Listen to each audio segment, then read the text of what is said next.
দাদা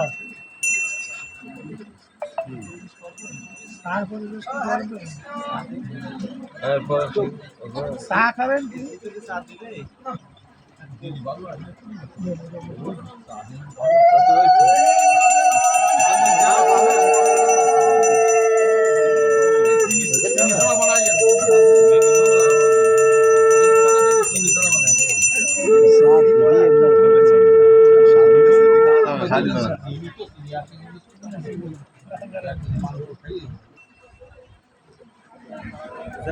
ओम सर्ववंचाकल्पोतरुवस्सु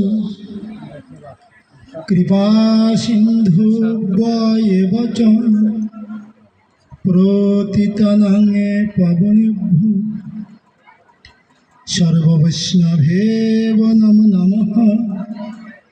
ओम नमो भगवते वासुदेवाय। ओम नमो भगवते वासुदेवाय। हरे कृष्ण कृष्ण कृष्ण हरे हरे हरे राम। भक्तगण, मंगलमय मायरा এবং আমার শ্রদ্ধেয় গুরুজন এখানে উপস্থিত আছেন, সকলের রাতুল চরণে এই দিন দাসের শত শত কোটি প্রণাম রইল। আজ সিনাটোলা দাসপাড়ায় সঞ্জয় বাবুর আঙ্গিনায় আমার পূর্ব বক্তা অনেক কথা বলে গেছে, সময় নেই, অধিক রাত্র হয়ে গেছে। তো সেই নিত্যধাম প্রাপ্ত মোহিত দাস বা চক্রবর্তী তার আত্মার কল্যাণের লক্ষ্যে এই সাধুগুরু বৈষ্ণবগণ সাউন্ডটা ক্লিয়ার করে দিন। সাধুগুরু বৈষ্ণবগণ এই আঙ্গিনায় এসেছে, আমি তাদেরকে সাধুবাদ জানাই, ধন্যবাদ জানাই। যে কথা পূর্বে শুনেছি যে আঙ্গিনায় যে সাধুগুরু বৈষ্ণবগণ এসেছেন, এত সাধু কোথাও হয় না, তাদেরা ধন্য তো ধন্য। ওই আঙ্গিনা আজ কোথায় সৃষ্টি হয়েছে? বৃন্দাবন ধাম, নবদ্বীপ, মধুর বৃন্দাবন। তো আমার পূর্বের বক্তা প্রতাপ দাদা যে কথা বলে গেলেন, অনেক ঊর্ধ্বের কথা, অনেক ঊর্ধ্বের কথা, কতজনে বুঝছে তা জানি না। চণ্ডীদাসের একটা পদে লিখছেন, কহিব ঠারে ঠোরে এসব কথা কহ। আবার যদি না বলি তাও মনের জ্বালা যাচ্ছে না, তাই নয় কি? যেমন শাস্ত্রে বললেন, চৈতন্য চরিতামৃতে বললেন, এক ভাগবত কি বলছে শাস্ত্র, আর এক ভাগবত ভক্তি রস পাত্র, নাকি বলো? এই ভক্তি যেতে গেলে আপনি ক্লাস যদি অনেক ক্লাসে না পড়েন বাবা, এসএসসি পাস করতে পারবেন? রাধে, এসএসসি পাস করতে পারবেন না। মহাপ্রভু রায়কে নিয়ে যে অন্তরঙ্গ প্রেমরস আস্বাদন করালেন, বলে রায় তুমি সন্ধ্যায় এসো, তোমার সাথে অনেক কথা জমে রয়েছে। কখন বললেন? গৌরহরি প্রবাহাতে উঠে যখন নদীর তীরে, গোদাবরী নদীর থেকে দূরে গিয়ে বসে বসে শুধু মধুমাখা কৃষ্ণ নাম করছে গৌরহরি। রায় যখন পালকিতে করে স্নান করতে আসতো, ব্রাহ্মণেরা মধুমাখা কৃষ্ণ নাম করত। যখন স্নান করে উপরে উঠছে, দূর থেকে রায় দেখতে পায় কে যেন একজন বৈষ্ণব, কে যেন একজন সন্ন্যাসী মধুমাখা কৃষ্ণ নাম করছে। রায় ধীরে ধীরে গিয়ে কাছে গিয়ে বুঝতে পেরেছে অন্য কেউ নয়, যে তাপর লীলা পরিত্যাগ করে কলিযুগকে পাপছন্দ কলিযুগকে উদ্ধার করার জন্য, যে জীবকে উদ্ধার করার জন্য তিনি এসেছেন, তিনি গৌরহরি।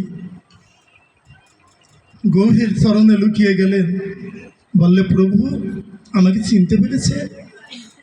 গৌরহরি বললে, রায় তোমাকে চিনতে পেরেছে, তুমি আসো, বুকের মধ্যে এসো। সংক্ষেপে সংক্ষেপে বলছি। রায়কে আলিঙ্গন করে বলল, রায় তুমি সন্ধ্যার সময় এসো, তোমার সাথে অনেক কথা জমে রয়েছে। রায় যখন সন্ধ্যার সময় আসলো, দুইজনের ভিতরে কথোপকথন হচ্ছে। রায় কহে ইয়া বাচ্চা, কি বলছে? রায় বারবার বুঝাতে যাচ্ছে। কি বুঝাতে যাচ্ছে? সংসার করতে হবে, তাই নয় কি? ছেলে পুত্র আত্মীয় স্বজন অনেক অনেক কথা। সর্বোপরি কি বলল? রায় কহে প্রেম তত্ত্বের কথা বললেন, দাস্যের কথা বললেন, সত্যর কথা বললেন, অনেক কথা। সর্বোপরি যে কথা কি বলে রায়, ইয়া হয় আগে কহর। কি বললেন? যে রস তত্ত্ব, প্রেম তত্ত্ব, গোপন তত্ত্ব প্রতাপদা বলে গেলেন। বললে ইয়া সঠিক কথা, কিন্তু কয়জনে বুঝে বাবা? কি বলছে? যদি আবার সাধুরা না বলে তাহলে বুঝবে কেমন করে? বাবা এটা হচ্ছে গুরুতত্ত্বর কথা, ভক্ত ভগবানের কথা, অভিত আত্মার কথা, ভক্ত ভগবানের অভিত আত্মার কথা। তাই চণ্ডী দাসের কথা যে কথা বললাম, কহিব ঠারে ঠোরে এসব কথা গুহ। তো জানি তাই যাই গৌর হরি। আমরা যত লোকে প্রতাপ দাদার কথা বুঝতে পেরেছি, তাদের বুঝলেই করলাম। ভাগবত কথা বুঝি আর না বুঝি, শ্রবণ করলেই মঙ্গল, নাকি বাবা? তো আমি যে কথা বলছিলাম, এখানে যে জন্য এসেছি, সেই আমাদের যে দাদা নাকি হলো মহিতোষ, তার আত্মার কল্যাণের লক্ষ্যে এখানে যারা এসেছেন, সত্যি পরম বৈষ্ণব। আমার আলোচনা দীর্ঘায়ী করব না। যে কথা না বললে নয়, ভাই হয়ে যে কথা বললেন। দেখেন রামচন্দ্র ভাইকে লক্ষণ শক্তিশালী পড়েছিল না বাবা? হ্যাঁ, রাবণের সন্তান শক্তিশালী নিক্ষেপ করেছিল, শক্তিশালী পড়েছিল। রামচন্দ্র কোলে করে নিয়ে মাথাটা কোলের পরে রেখে রামচন্দ্র কাঁদছে। হনুমান সবাই বলছে, প্রভু কাঁদছে কেন? আপনি যদি কান্নাকাটি করেন তাহলে এই পৃথিবীতে মর্ত লোকে জীবরা কি করবে? রামচন্দ্র হনুমানকে সবাইকে উদ্দেশ্য করে বলেছিল, কেন কাঁদছি তোমরা শুনবে। বাল্মীকি রামায়ণে লিখলেন, দেশে দেশে কলুত্রাণী, দেশে দেশে চবান্ধব তন্তু দেশঙ্গ উপস্থাপনায় ইয়েরও তো ভাত শব্দ। তোমরা কি জানো, এক দেশ থেকে আর এক দেশে গেলে স্ত্রী বা বউ পাওয়া যায়, এক দেশ থেকে আর এক দেশে গেলে বন্ধু বান্ধব পাওয়া যায়, কিন্তু ইয়েরও তো ভাত সহোদর। পৃথিবীতে এমন কোনো জায়গা আছে তোমরা কি কেউ বলতে পারো যে সহোদর আপন ভাই পাওয়া যায়? কেন কাঁদছি জানো? যে ভাই হারিয়ে যায়, যে ভাই চলে যায়, তাকে আর কখনো ফিরে পাওয়া যায় না। হনুমান তুমি যে বলছো আমার ভাই যদি চলে যায় আমাকে ছেড়ে, আমি কাকে নিয়ে থাকবো? তোমরা কি কেউ বলতে পারো? মহাপ্রভু এই কথা কি বলেছিল কাকে? ঈশ্বরপুরীর কাছ থেকে যখন দীক্ষা গ্রহণ করেছিল না, দীক্ষা গ্রহণ করে মহাপ্রভু বারবার গুরু আশ্রমে যেতে চেয়েছিল, গিয়েছিল। বলবো কখন, সময় তো নাই। গুরু আশ্রমে যখন গিয়েছিল, কেন? দীক্ষা গ্রহণ করেছি। কোথার থেকে? যখন বাবার পিণ্ড দান করতে গিয়েছিল গৌর হরি, যখন পিণ্ড দান করতে গিয়েছিল তখন দীক্ষা নিয়েছিল।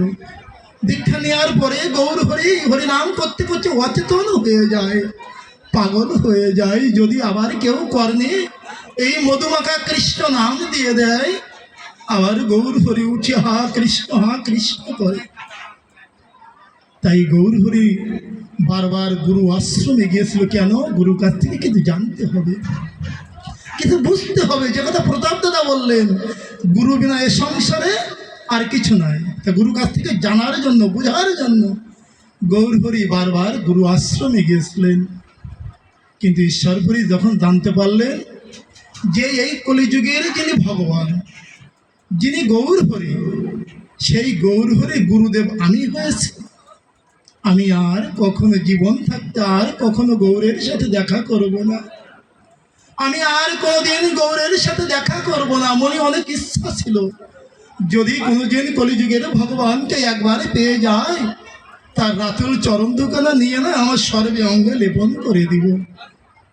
কিন্তু ঈশ্বরপুরী যেদিনকে জানতে পারলেন যে আমার ভক্ত, আমার শিষ্য এই কলিযুগের ভগবান, আর কোনোদিন ঈশ্বরপুরীর সাথে গৌরের দেখা হয় নাই। বারবার গৌর হরি গিয়েছিলেন গুরু আশ্রমে। যখনই গুরু আশ্রমে যেতেন, ঈশ্বরপুরী লুকিয়ে চলে যেতেন, পালিয়ে যেতেন। কেন? গৌরের সাথে যদি দেখা হয়ে যায়, গৌর আমার চরণ ধুলে নিবে, আমার পাপ হবে। কিন্তু শেষের দিনে বাবা গোবিন্দ দাস নাম করে এক ভক্ত থাকতো ঈশ্বরপুরের কাছে।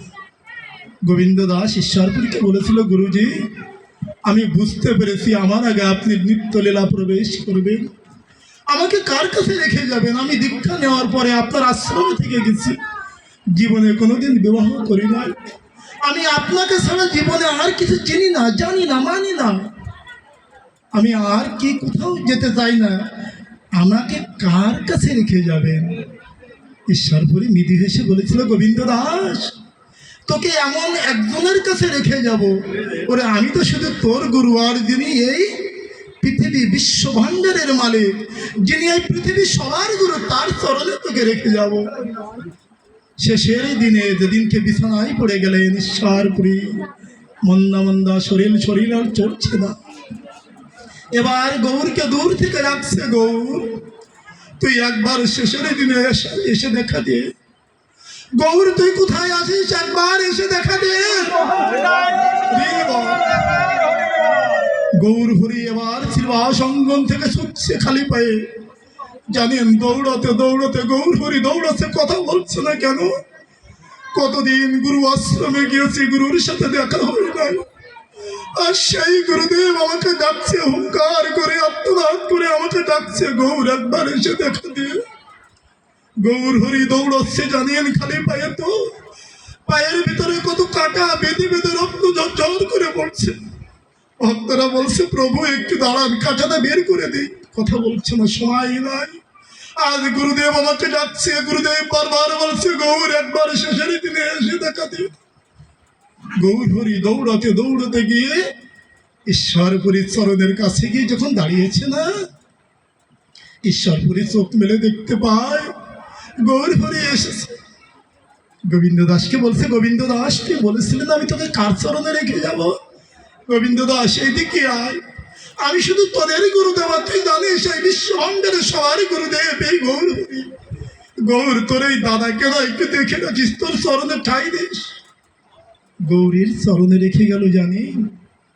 তাই যে কথা বলছি, আমার ওই জন্য এই যে বাবা মহিতোষ, যিনি যেখানে যে অবস্থায় থাকুক না কেন, ভগবানের চরণ যেন পায়, তার পাদপদ্ম যেন পায়। আমি জানি, আমি শুনেছি, সাধু মুখে শুনেছি, গুরু মুখে শুনেছি, যে গৃহে সাধুগুরু বৈষ্ণবের আগমন ঘটে, সেটা শুধু গৃহ নয়, নবদ্বীপ মধুর বৃন্দাবন শ্রীবাস অঙ্গন হয়ে যায়।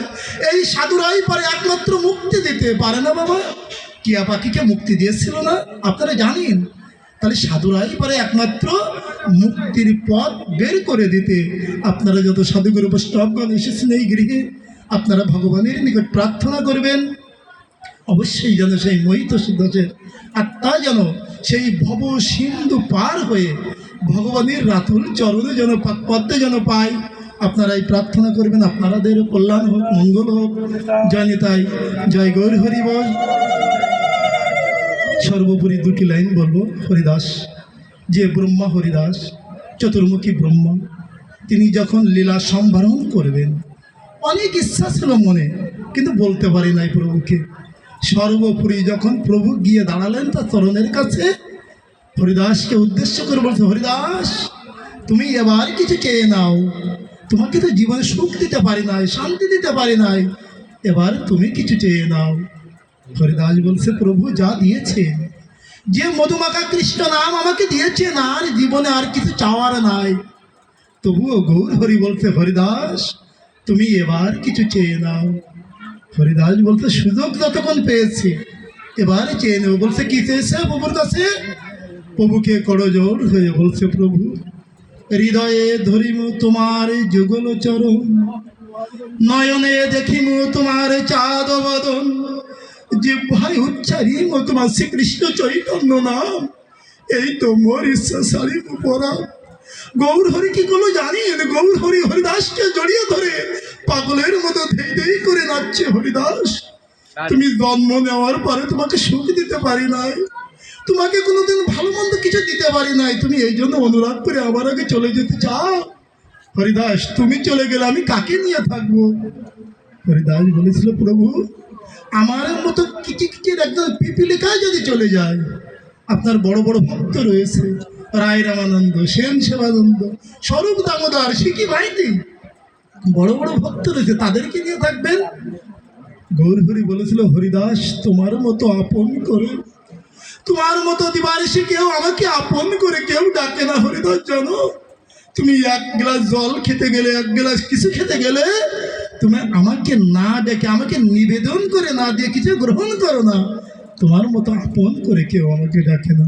তো জয়নিতা জয় গৌর হরি, আমার আলোচনা এখানে বিশ্রাম রাখি। আলো তো নাই বাবা, আছে শুধু চলা। তো কথা বলার মধ্যে অনেক অনেক ত্রুটি বিচ্যুতি আছে, নিজে গুণে ক্ষমা করে দিবেন।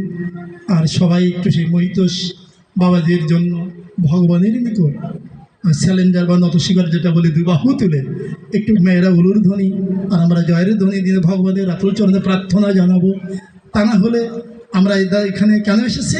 প্রতাপ দাদা বলছে আমরা ভগবানকে স্মরণ করার জন্য এসেছি। তা আমরা দুবাহু তুলে আমরা ভগবানের নিকট আত্মনিবেদন করব। ভগবান যেন আমাদের উহুঙ্কারে, আমাদের যাকে অদ্বৈত প্রভুর উহুঙ্কারে আমার গৌর হরি আসতে বাধ্য হয়েছিল, সেই আমাদের অহংকারে, বৈষ্ণবের অহংকারে, সাধুদের অহংকারে গৌর হরি এই ভবতোষ যদি পৃথিবীতে থাকাকালীন, অর্জুন দাদা বলছে না, তা কি বলছে, সাধুরাই পরে মুক্তি দিতে, তার মহিতোষের যদি পৃথিবীতে থাকাকালীন চলা বলার মাধ্যম দিয়ে যদি কোনো ভুল ত্রুটি থেকে থাকে, সকল অপরাধ এখন থেকে এই মুহূর্ত থেকে সকল অপরাধ গৌর হরি ক্ষমা করে দিয়ে সাধুদের অহংকারে তাকে ভবসিন্ধু পার করে তার পাত পাত রাখবে। শ্রী গুরু প্রমানন্দে নিতাই গৌর সীতানাথ হরি হরি বলে সকলে জীবের কল্যাণ।